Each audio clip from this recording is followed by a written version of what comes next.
Get cool stuff for what you were going to do anyway. Drink beer. With Buy Beer, Get Gear from Labatt, you can just snap a photo of your receipt and upload it to the website to rack up points for exclusive merch.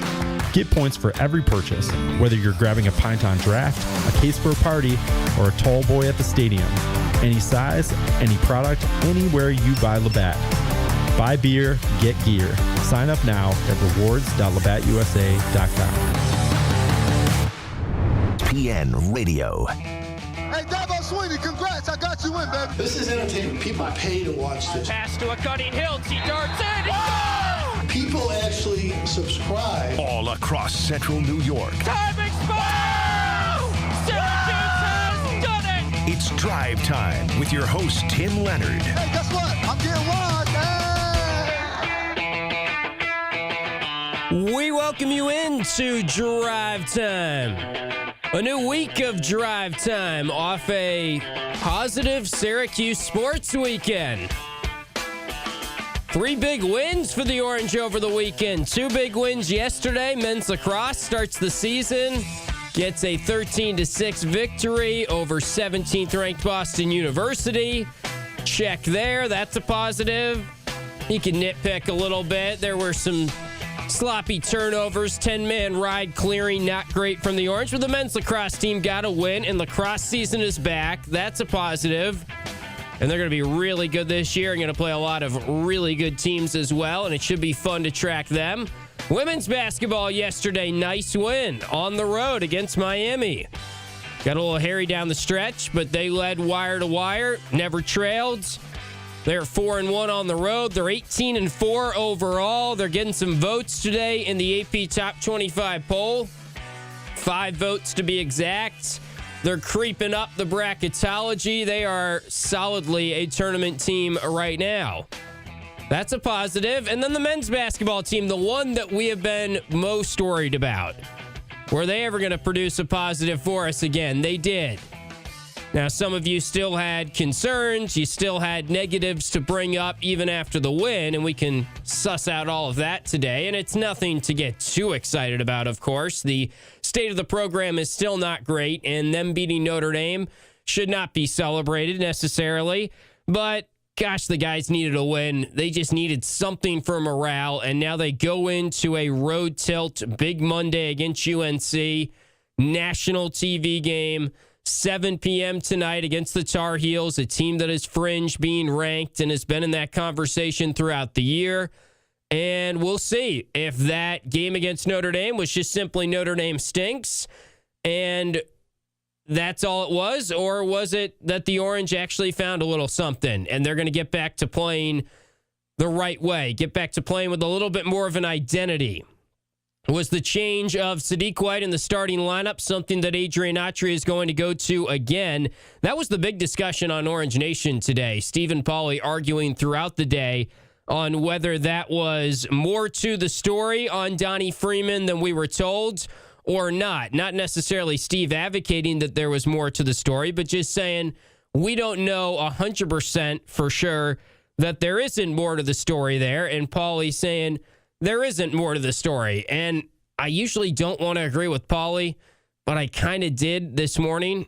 That's how I feel about the situation. I think we're always looking to add more to a story. We're looking to see if there's something that they're not telling us, and we've always got our antennas up. And I get it.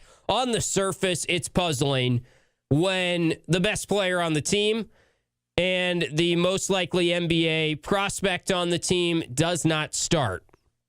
After Donnie Freeman had, I thought, one of his better games of the season against NC State, and he was the furthest thing from their problem in the tough loss on the road at NC State. But we'll walk through today on our Burdick BMW of Cicero opening drive why I do think there was nothing more to the story than just Adrian Autry needed to make a change, and he decided that not starting Donnie Freeman was the change for that particular game on Saturday, and it worked. And we should be happy that Syracuse did make a change and it worked, because that's what we've been calling for. And now we can preview UNC a little bit as the show progresses today. And we can take your phone calls on Orange basketball as the show continues today. Phone lines are open throughout our hour with you today at 315 315-437-7644. That's 315-437-7644. For ESPN 44 if you'd like to chime in.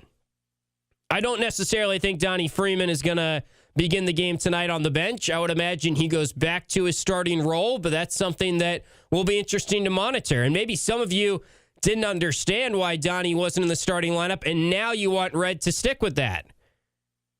Sadiq White getting brought into the starting lineup, to me, was the biggest takeaway from the whole lineup change. The idea of Sadiq White, someone who really embodies the identity of what Adrian Autry wants his program to be, that has felt identity-less in the last, 4 or 5 weeks. It felt like ever since Vegas, Syracuse did not have that proper defensive level 5 energy, and they kind of lost who they were there.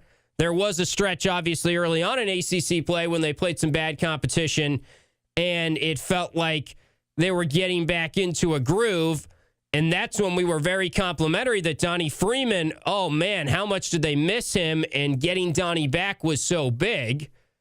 And we'll get to some of you on the phone lines here in just a moment. 315-437-7644, our Burdick BMW of Cicero opening drive.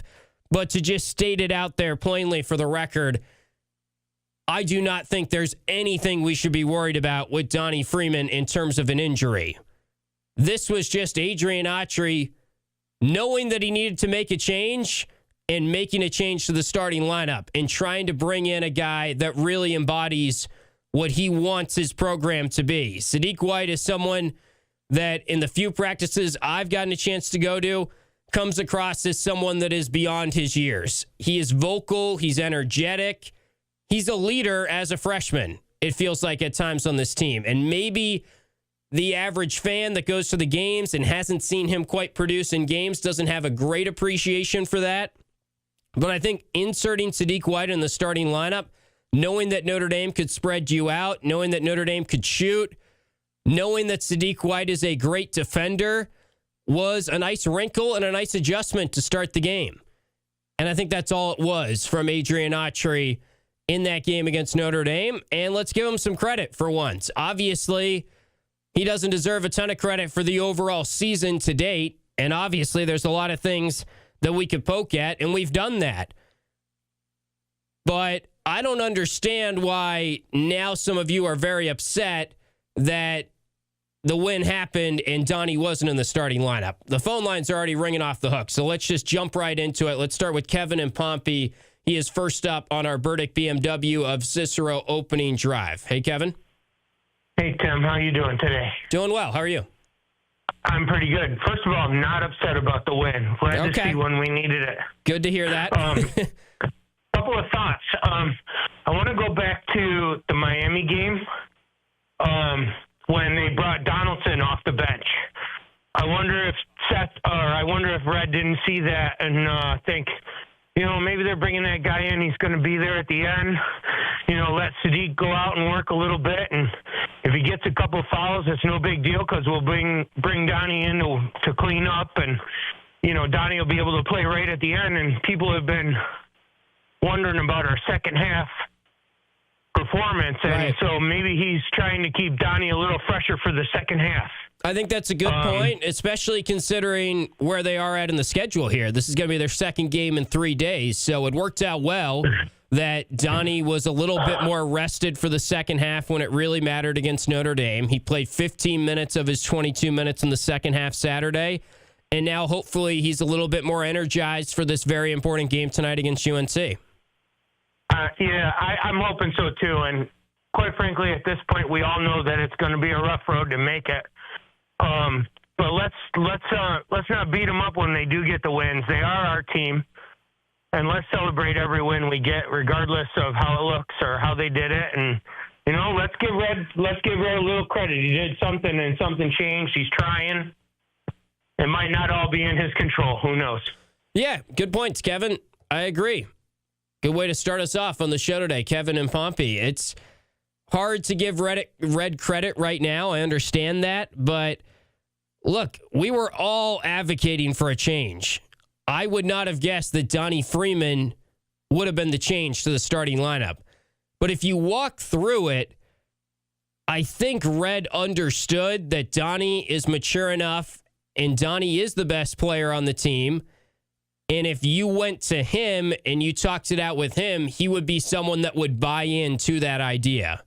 Donnie's the leader of the team right now. And it seemed like the way that Donnie handled his questions after the game, he was 100% bought into the idea. Which leads you to, would J.J. Starling and Nathan George been 100% bought into the idea? I don't know, and I don't want to speculate, and I don't want to say that they're not quite the same as Donnie Freeman, but I think Red was evaluating, all right, I want to get Sadiq White into the starting lineup because he is the guy that showcased the energy I want, and he's the guy that is our top defender. He has said that throughout the year, and what they're lacking right now was energy and defense. So he wanted to get Sadiq White into the lineup. And a lot of you would make the case, well, if you want to get Sadiq in, just move JJ down to the 1 and take out Nathan George. And maybe that was kind of the obvious lineup change.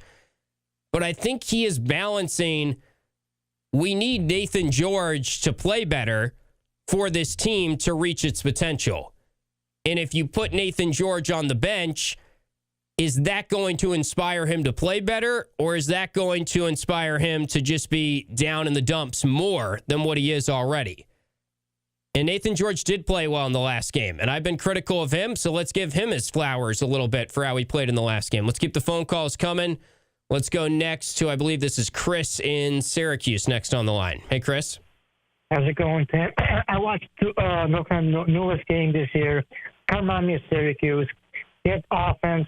At times they stall, and their defense kind of lackadaisical. So I feel like this game, I think actually might upset today. All right. I'm calling like 74-68. The only way Anthony's going to be playing this thing, obviously, if they play zone, because they all know Anthony's getting beat down low. He can't play many minutes because of Donnie, unless they do a different lineup change where they put Starling at the 1, maybe put him at the 2, but he's not really a shooter, and then put Donnie at the 3, and then you want George out of the starting lineup. Is that what you're saying, Chris?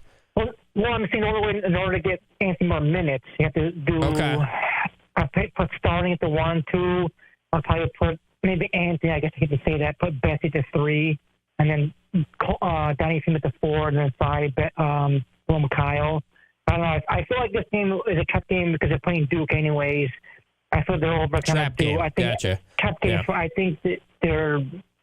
I'm calling by 6 points. That sounds crazy, but actually by 6 tonight. All right. He's going for an upset tonight. I think he said 74-68. If they hold UNC to 68 points, that would be quite the accomplishment tonight. UNC is a very good offense. We'll preview that matchup more as we continue. And what he's hinting at there is UNC has their first of 2 games this year against Duke this upcoming Saturday. And it's a quick turnaround for the Tar Heels. Beat Georgia Tech on Saturday. Now, are they going to be looking ahead to that big rivalry game against Duke basically in 5 days, or are they going to get up and get ready to play against the Syracuse team that has been struggling at home? UNC is 12-0 at home this season, and the Orange have never won inside the Dean Dome. 0-7 inside the Dean Dome. A couple of times ago, they almost beat them when Cole Swider went off, and that game went to overtime, but they really haven't been that close in several of the games where they go down to Chapel Hill. Let's keep the phone calls coming. Let's go to Govendo, our guy Matt in Syracuse. Hey, Matt. What do you think of the nickname Tito? Tito? Is that what you said? Yeah, like the manager for the Red Sox? Tito Francona? There you go. Yeah. What do you think? I don't know. I think I got too many nicknames at this point. Are you talking about me?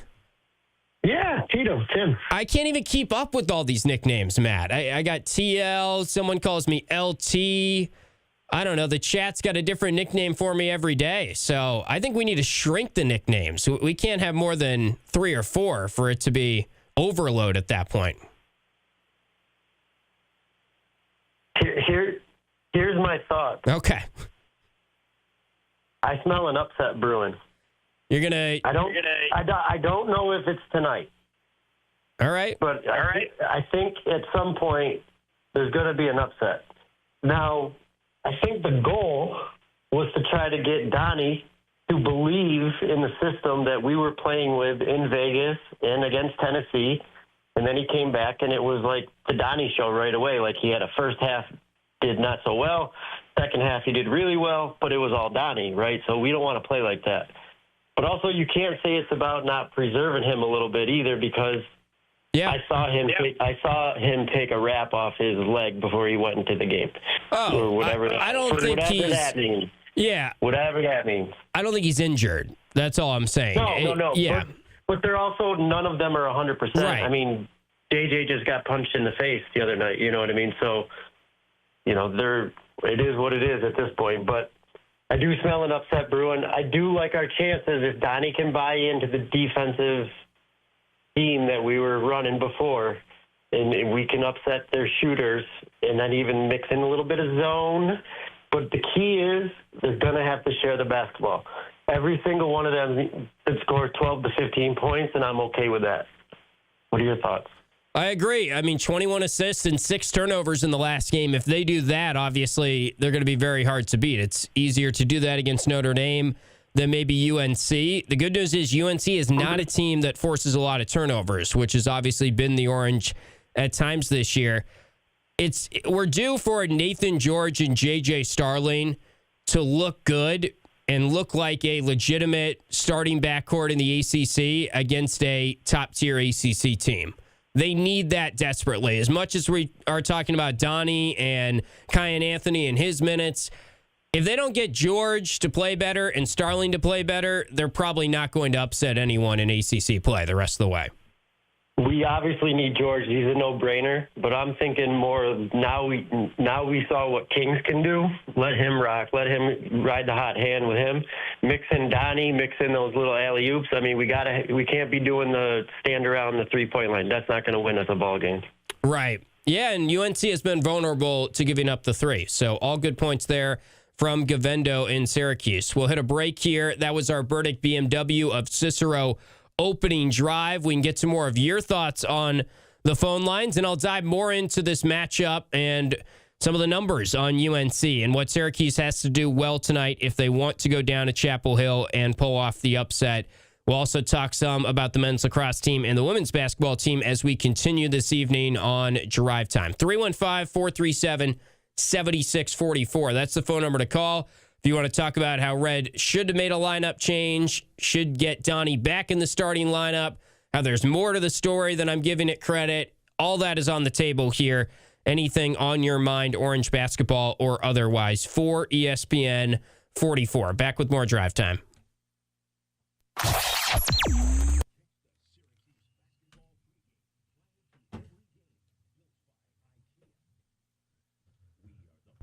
Got to make shots, yes.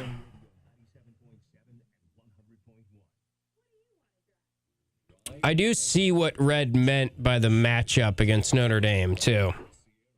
And obviously, again, going back to the point of it's puzzling that Donnie Freeman, the best player on the team, is the one he benched.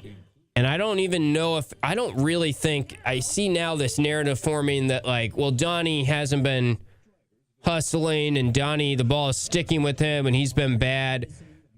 Did any of you really feel that after the NC State game? I felt Donnie played pretty well in that game. He had a rough stretch in the middle. I think Red has been honest that they've had to adjust to what is the right give and take and flow in their offense since Donnie has come back. But I don't think that it was a demotion for Donnie. I viewed it more as I need to make a change. If I make a change to the backcourt, which everyone has been advocating for, and he hasn't made that change yet, clearly he's against that naturally. And I think it's because would George and Starling handle a demotion like that as well as maybe Donnie would? That's just me trying to connect the dots.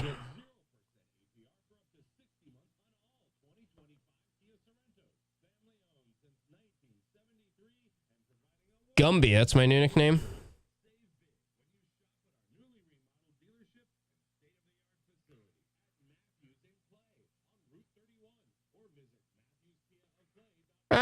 Caleb Wilson's a total stud, S. Lou. I wouldn't call it his best coaching job so far.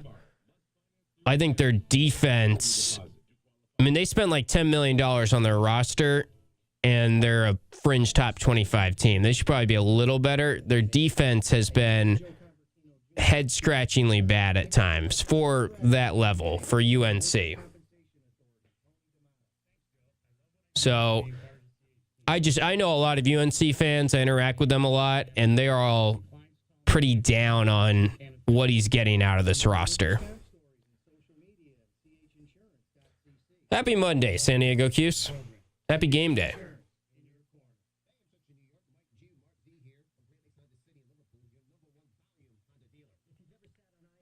Yeah, their front court is tremendous, and I don't know if Seth Trimble scared you that much.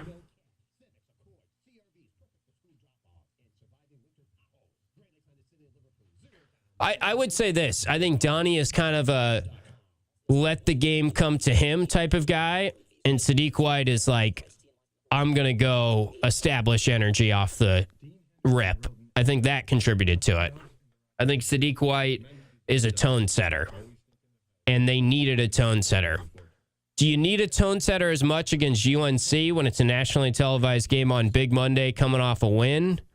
Probably not, right? You need it when you're on a 4-game skid and you're making comments like everything is on the table. You got to change something.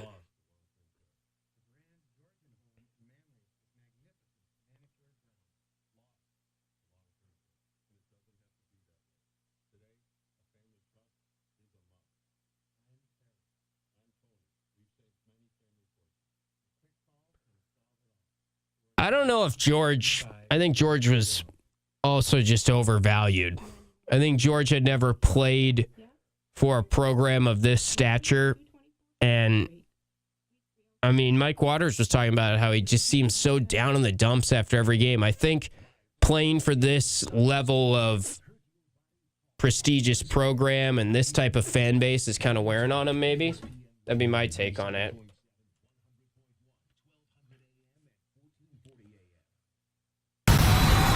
Watch your favorite ESPN Syracuse sports talk shows on QSportsTalk.com. Well, they blew up the chicken man in Philly last night. Now they blew we continue on Drive Time this afternoon. Taking your phone calls on an Orange basketball game night. Quick turnaround. Syracuse down in the snowy RDU area, Chapel Hill, taking on UNC, a place they've never won a basketball game at the Dean Dome, 0-7. And, of course, last time they went down there, it did not go well. Adrian Autry's first time playing UNC was on the road, year one of the Coach Autry era. And they lost 103-67, I believe was the final score that year. They did turn back around and beat them inside the dome. Yeah, 103-67. That was one of the tougher games I can remember watching of Syracuse basketball. Just a total bludgeoning from UNC from the opening tip. And then, in true basketball sports fashion, they welcome the Tar Heels, 9th-ranked Tar Heels, to the Dome later that year and beat them and stormed the court. And it's still one of the best wins of the Adrian Autry era when they toppled UNC 86-79 the second time they played them in Red's first year. Last year, UNC beat them inside the Dome 88-82. Eddie Lampkin had a big game that day, 26 points, 11 rebounds. Not a very memorable game because Syracuse did not have a very memorable team last year.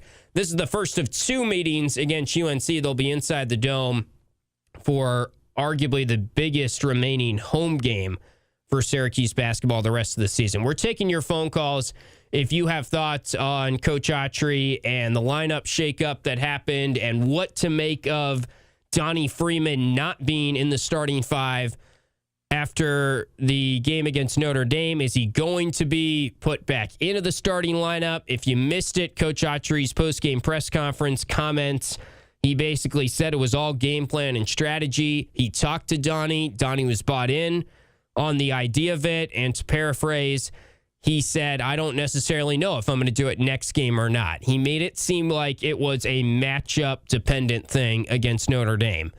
And some of you take that and you think, there's way more to the story. Donnie missed a meeting. Donnie was late to film. Donnie is hurt. Donnie is struggling to stay healthy. I don't think it's anything like that. And I understand why it's puzzling to think that the best player on the roster, if you would have asked every Syracuse fan, maybe not every Syracuse fan, but for the most part, 95% of Orange fans before the Notre Dame game would have answered to the question of who is the best player on Syracuse basketball this year. They would have answered Donnie Freeman. So it doesn't make much sense at face value to take him out of the starting lineup, especially after I thought he had a very nice game against NC State. I made the point in the Q Sports Talk break that I do feel part of what went into the equation is Donnie is the type of guy that comes out and sort of lets the game come to him. He is the type of player that isn't going to force things too much right away, and typically is a better second-half player than a first-half player in our experience with Donnie Freeman, I would say. Sadiq White is a tone setter. Sadiq White is someone that is running around like crazy at practice, that has a motor, that brings an energy level that the team was lacking. And Red did make the comment after the NC State game when he was talking about everything is on the table. He also said before that Sadiq White is the only one trying, and then he sort of walked back that comment. But he said it, and he certainly implied that what Sadiq White is bringing to the table, they need more of. And I do agree with him. And you can make a case tonight, Caleb Wilson, one of the best players in the country as a freshman, one of the better freshmen in North Carolina history to this point in the season. 11 double-doubles, 20 points per game, about 10 rebounds per game, shooting about 58%. Sadiq White is your best defender. Sadiq White can guard anyone, basically, 1 through 5, and he's probably your best bet to try and slow down Caleb Wilson, who is one of the best players in the nation. So you can make an argument, you stick with the lineup. It worked in the last game. You bring Sadiq out. He's your tone setter. If it ain't broke, don't fix it type of conversation. I tend to think Donnie's going to get the start tonight because now the train is kind of back on the tracks and they don't necessarily need a big boost in energy or to make sure that they come out with the right energy tonight. Now they're coming off a win. Now it's a big Monday game on national TV in front of a sold-out crowd against a borderline top 5 program in the sport. Eyeballs are on Syracuse tonight in a different way than what they were on Notre Dame. And we talk a lot about how these are 18, 19, 20-year-old kids, and they play down to competition, and naturally throughout the season they have dips. Notre Dame, they needed a shot of energy. They needed a tone setter in the starting lineup, and I like that Red made that move. A lot of you would then bring up, well, you can put Sadiq in the starting lineup and not take out Donnie, right? Why did he take out Donnie?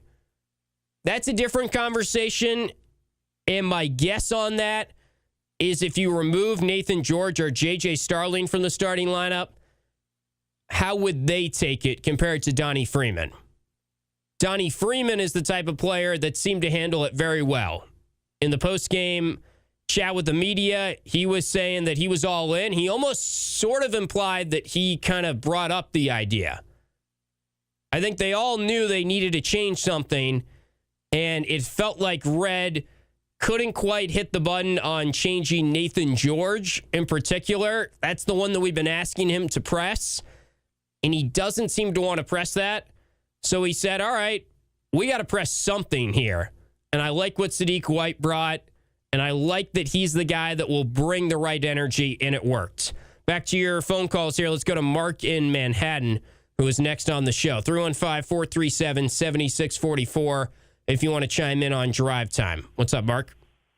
Hey, Tim. How you doing? I don't think it's the case, but when I first saw this whole Donnie Freeman getting benched, my mind actually first went to a similar thing that Fran Brown was doing, that, Syracuse football season is kind of over, and they just started going to the youth and starting to play all these true freshmen. And I wonder if it's a case of, trying to play Sadiq White in hopes that he'll stick around for next year and not hit the portal. I don't think it's the case, but I'm just curious if you think that actually played a role in it. Maybe a little bit, but if he was doing that, then why would Kyan play 9 minutes and not play in the second half? If he was leaning into the youth movement, which I don't think is the case because Adrian Autry is coaching for his job. So it's one thing if you know you're coming back and you're already leaning towards the future like Fran Brown and saying, all right, I can't let this happen again next year. Adrian Autry doesn't have that luxury, of course. He understands as much as anyone that what they're doing right now is not good enough for him to keep his job. So I doubt that there was a ton of that. I think you could make the case that, again, Sadiq White is the type of player that Red wants his program to have a lot of. Sadiq White is someone that, yes, he's not quite there offensively. Yes, he fouls a lot. He has issues. He has flaws as a freshman.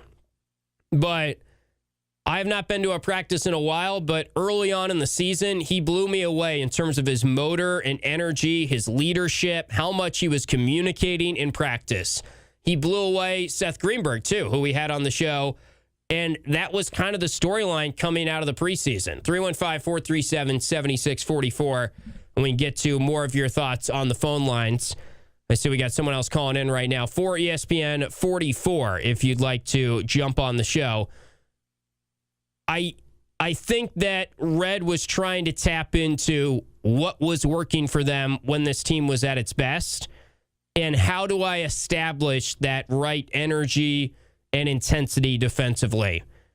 And the guy who can carry that torch and be that tone setter happened to be a freshman on the team who happened to play well in the last game and happened to not be in the starting lineup. And he was probably thinking of a plan to get him in the starting lineup. Let's go to Dave in Syracuse. Hey, Tim. Just a couple things for tonight's game that I'm thinking about. Number one, if it's possible at all, they really have to limit second chance opportunities. It's always tough against North Carolina. They usually get a bushel of offensive rebounds against us. Hopefully we won't have to go to zone against them because that's where we really get killed, and it's going to be huge tonight. I mean, the second thing, I am looking for tonight a lot of Nate Kings and Betsy on the floor at the same time. I don't think that we can stop them completely defensively. We're going to have to outscore them if we want to win, and I think that'll open things up, open the court up for George to get into the lane, and certainly we need that firepower. And those are our two guys that can really keep us in this thing because we're going to have to hit, I think, a good number of threes just to stay close. Yeah, that's a good point. I appreciate you checking in, Dave. I agree. I think the Kings and Betsy lineup has been getting a lot more run lately, and that makes perfect sense to me. From a spacing standpoint, they need shooters. UNC's biggest weakness this year has been three-point defense, I'd say. UNC is allowing the opponent in ACC play to shoot 42% from three-point range. That's last in the conference in ACC action. Syracuse made 10 threes against Notre Dame. They have not had a game this year where they got truly red hot from three-point range. They've had individual players, like Nate Kings in the last game, made 5 of their 10 threes. They probably need to make 12 or 13 threes as part of the recipe tonight to win the game, which they haven't done all season. That means you need some from Betsy, you need some from Kings, you need some from Starling, you need some from Donnie. You need it all clicking. So I do agree that Kings and Betsy in the lineup together, Kings at the 2, I think is an intriguing lineup. I will say on the point of UNC second chance points, their numbers have dipped pretty considerably in terms of offensive rebound rate since they have gone from Roy Williams to Hubert Davis. And right now they're 85th in the nation in offensive rebound rate on KenPom. That's good. That's definitely an area that you need to be focused on, and we shouldn't ignore the history of UNC, and that's something that they're always good at. And I'm sure the coaching staff is telling the players to worry about that, but it's not the level of concern or top priority key that it used to be when it was UNC under Roy Williams. I mean, they used to rank number 1, number 2 in that stat every single year under Roy. 2016, 3rd in the country in that stat. 2017, 1st. 2018, 3rd. 2019, 16th in offensive rebound rate. 2020 12th, 2021 the last year of Roy Williams, tops in the country in offensive rebound rate, getting about 41% of their missed shots. Hubert Davis, 59th in the nation, 119, 59th, 206 last year, 85th this year. They have gone back to the quote-unquote two big lineup, which UNC is known for, and they have two very good front court players that are getting the most double-doubles in the ACC, and Wilson and Vasar. The 7-footer Vasar is a matchup nightmare because he can pull Kyle out probably. He's been shooting about 47% on a pretty small volume from three-point range, but still, he's made 27 threes this year. So that's a threat, and that's challenging because it brings Kyle away from the basket. And then the rim protection, which has been at the core of Syracuse's defense and their identity this year, is tougher to establish. 315-437-7644. We'll talk more about this game as we continue on Drive Time. This is Orange. Yeah, he's a matchup nightmare for everyone. Good player.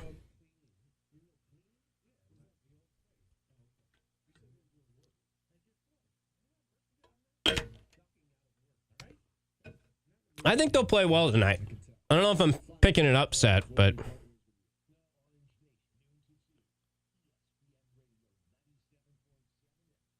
you guys are kind of talking me into it more.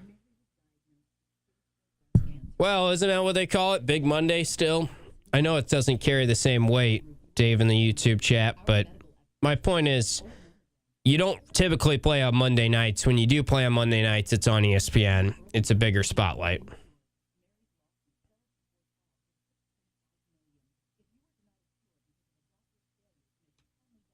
It's an interesting point. Mike in the YouTube chat. The other guys lost confidence. Not sure why, but you could see it, especially in George and White. Making them play without Donnie again picked up their accountability for the team. That's a good point. Could have been some of that. I think they've been struggling, sure, to run the offense as smoothly with Donnie. But at the end of the day, they need to have Donnie in the starting lineup going forward, I would say. That's the best version of them beating a team like UNC. Okay. Thank you. Appreciate you. F the YouTube chat. Baycott, yeah, he was there forever.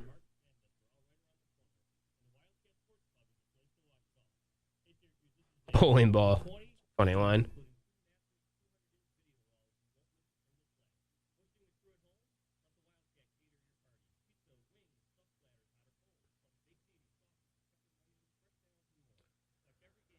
Do you truly think, S. Lou, that if George went to UNC, he'd be playing great? I can't get there based on all the head-scratching turnovers he's had. Like, I don't think he would be some all-ACC player on a different ACC team. I know that you'll counter with, well, at Georgia Tech he was, but I'm saying, like, for a team better than Georgia Tech. Like, if he went to NC State and Quadir Copeland wasn't there, would he be playing like an all-ACC guard there? Maybe. I mean, he'd be playing better. I'll give you that. I think some of it falls on the coaching and all that, but I just don't think he's probably going to go somewhere different next year, and I don't think we're going to see him have some unbelievable year.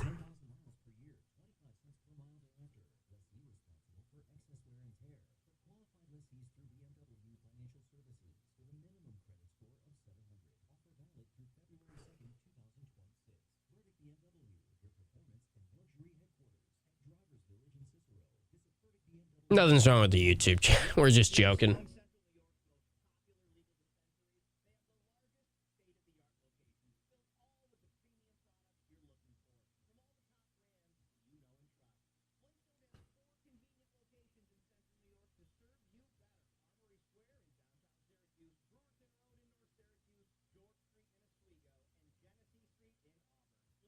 Point guards have done pretty well.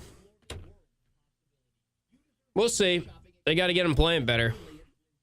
Keep waiting for this Nathan George that gets better as the season progresses. Finally saw him have a good game, but we have not seen him play well against a good team. mean, if you think about when they were playing well against Vegas, against the teams in Vegas, it wasn't because George was playing well. Good point, Gavendo. Let's just get a complete game from everybody. Boom. Well said. Why didn't we think of that already? I'm just messing with you. I hear what you're saying. They need to play very well tonight. They want to have a chance. If they win, maybe like 10 spots up Ken Palm, 70 to 60, be my guess.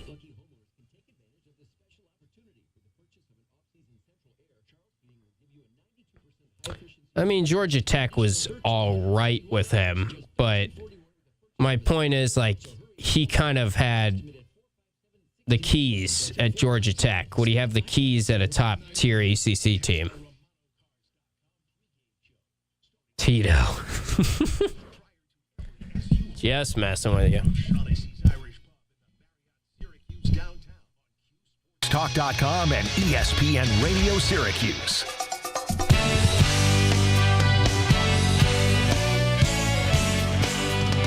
We roll along on drive time. Game night for Orange basketball. 7 p.m. We'll have pregame and postgame coverage here on ESPN Radio and QSportsTalk.com. Kyle will be in right at the top of the hour. Give you more info on the Tar Heels. Scatter report on them, some I'm sure. I'll be racing off to Wegmans Coach Jack show tonight. If you want to join us out there, Wegmans Burger Bar in DeWitt. We've had some great crowds for the Felicia Leggett Jack Show, brought to you by Empower. That is every Monday night the rest of the season, 7 to 8 p.m. So I'll be going right over to Wegmans, and that can basically be a watch party tonight for the UNC basketball game. I'll make sure we get that on the tubes there, and I'm sure a lot of you that want to hear from Coach Jack, and you'll get a chance to meet her in person, get a chance to talk to her about her team. It's really fun to do the Coach Jack Show every Monday night at the Wegmans Burger Bar in DeWitt. You can do a little grocery run as well and get a head start on the week and check in with us at the Wegmans Burger Bar in DeWitt for the Felicia Leggett Jack Show tonight. But let's talk more about this matchup. UNC, Syracuse tonight. Orange obviously need to win a handful of these games that they're not supposed to win, and then some to get back into the conversation. Goes without being said that what they did against Notre Dame was nice to see, but as I said when they were on a 3-game winning streak, and I was kind of telling all of you to pump the brakes on how good they're playing when it was the start of ACC play, basically, the opponent matters. And Notre Dame is one thing at home. UNC on the road is an entirely different animal. UNC is vulnerable, though. They don't have a good defense for what you would expect from UNC. Their offensive rating on KenPom is 18th in the country. Their defensive rating is 53rd. Defensive efficiency in the nation. They had a stretch. They're on a 3-game winning streak, but they had a stretch before that where they dropped 3 of 4. They lost to SMU, and they gave up 97 points to SMU on the road. They're averaging giving up about 81 points per game in ACC play this year. They lost to SMU 97-83. Came back home, beat Wake Forest by 3, 87-84. Gave up a lot of points. They went on the road for the West Coast trip. First time making that trip for the UNC men's basketball team. They went to Stanford and Cal, and they came back with 0 wins and a whole lot of concern about their defense. Stanford put up 95 points, a Stanford team that is 78th in the net ranking and really has been okay this year. They put up 95 points, and the Tar Heels lost 95-90. Then against Cal on Saturday, after they stayed out there, they got acclimated, and the excuses out the window that they aren't ready to go for that first game. The first game has been very tough on teams. The second game, usually you play more to form. They gave up 84 points to a Cal team that's 54th in KenPom. Lost 84-78. Last 3 games, beat Notre Dame at home. They are 12-0 at home this year, and they have blown the brakes off some pretty good teams at home this year. Georgetown beat by 20. Kansas, they won at home. They had that huge second half, won by 13. I mean, you go back to non-conference play, of course, they had some lopsided wins. They beat Florida State by 13 at home. Ohio State, they won at a neutral site. That's one of their better wins of the season. That was by just 1 point. But they really have turned the corner a little bit defensively, and their best win of the season to date was 2 games ago, probably, at Virginia, when the Hubert Davis hot seat call was getting to a pretty considerable pitch. They went on the road and they beat Virginia, quad 1 win, and a really good one, 85-80. And in the last game, they only had 2 turnovers as a team against Georgia Tech and won 91-75. The Tar Heels are an interesting team from a statistical standpoint when it comes to turnovers. They do not turn it over much at all. They are the best team in the ACC in terms of turnovers. 9.5 turnovers per game for them. 17th in the country in the amount of time that they are giving the basketball away. Very good. But they don't generate turnovers. And you think about UNC and you think about what their identity has been over the years and what Carolina basketball is. And that's getting up and down, and that's fast break points. Now, this team has some of that. And if things go poorly and if Syracuse gives the ball away like they have, because honestly, with the Syracuse turnover issue, it hasn't so much been the opponent, it's been them. It's been internally, is Nathan George going to have 2 or 3 careless turnovers in a game, or is he not? And to be honest, we haven't really seen Nathan George against a legitimate top 25, top 30, top 50 team not have an issue with turnovers that I can remember. Feels like every time the Orange have played up to competition, George and Starling have struggled. But when George and Starling go up against Notre Dame or Pittsburgh or Georgia Tech, they play pretty well. There was that stretch where it felt like JJ had turned the corner when they were on the 3-game winning streak. A lot of that was just opponent and how good the opponents were.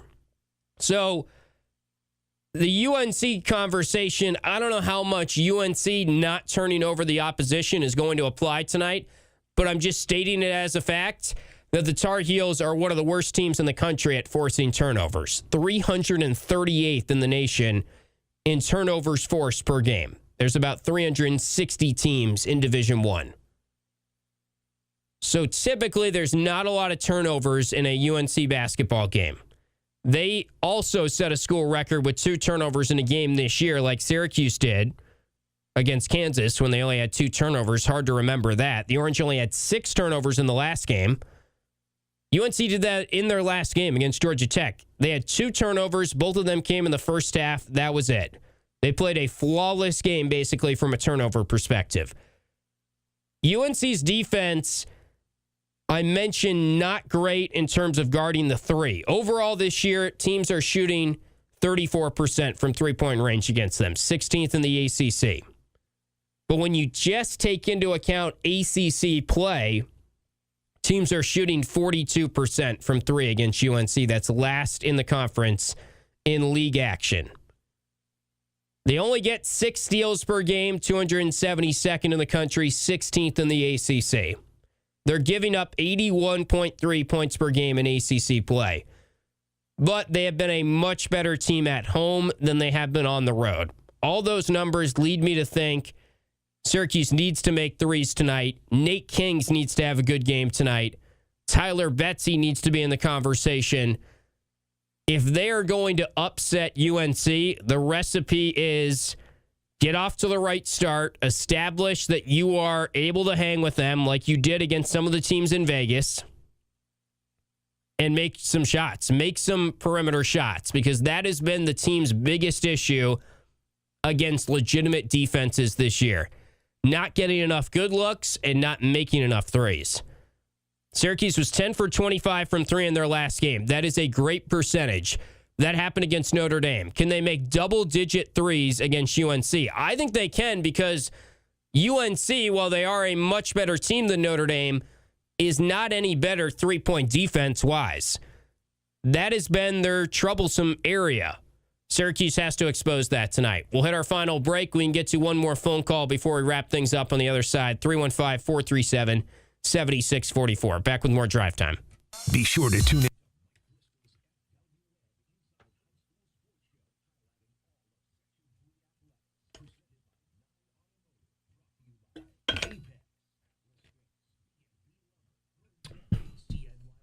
Yeah, Donnie had some bad turnovers too, Gavendo. No doubt. But I mean, come on. I didn't think Donnie was an issue with the team. Like, I didn't ever contemplate, I'm sure all of you for the most part agree, I never contemplated Donnie is going to be the guy taken out of the starting lineup. So I didn't view it as a demotion of Donnie. I viewed it as a promotion of Sadiq White. Pre and post will be with Kyle. He'll come right in here after I'm done in the next segment. I got to go to the Coach Shaq show.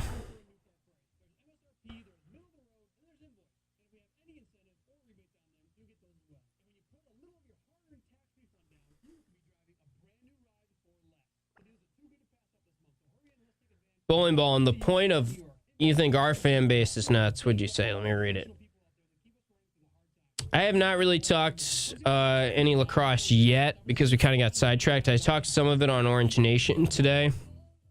I thought it was a nice win. Definitely a little concerned with the offense, but really liked what I saw from Bowen and some of the short stick D middies. Jordan Beck looked good. Some of the new pieces I thought were encouraging. Bogan.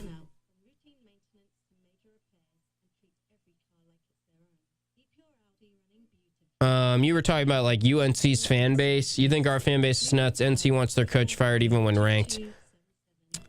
I really wasn't doing this job when Syracuse was ranked, sadly. But I do think that it's like the standard impacts that. So I'm sure that there were some angry fans that wanted, not to the level that it is now, don't get me wrong, but I'm sure there were question marks about how good of a coach Jim Boeheim is from the fan base, even when they were like around UNC status. And UNC has slipped up from what they were with Roy Williams.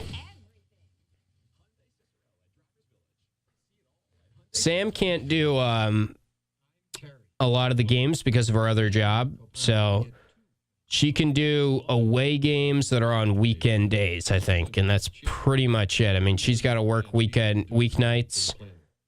Like, she's got a full-time job, and she has to go to a lot of the games to shoot it and stuff and work from the game on weekends.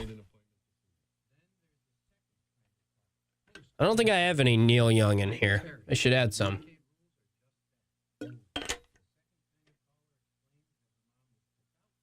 Yeah, good to have Newhouse Afternoon back. Glad you enjoyed it, Ryan. It'll be 3 to 4 rest of the way on weeknights.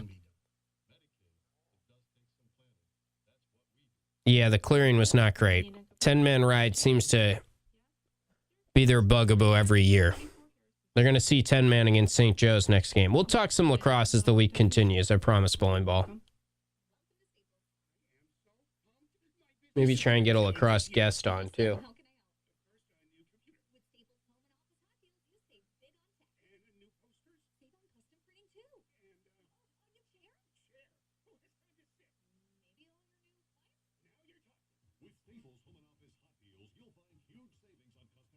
I just can't get there with George's very good quarterback / game manager. I think he might be, if anything, a little underrated right now. And I'm advocating for him sort of staying in the starting lineup, maybe partially because they want to keep his spirits up. This phone call, I just tell him to call back tomorrow, guys, because I got to run, sadly. Tell him to call during pregame.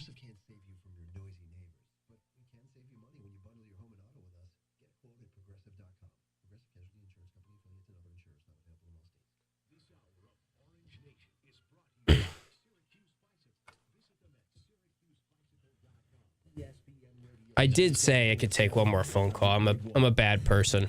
Oh, well. Tomorrow. 0.7 and 100.1. Watch live on QSportsTalk.com.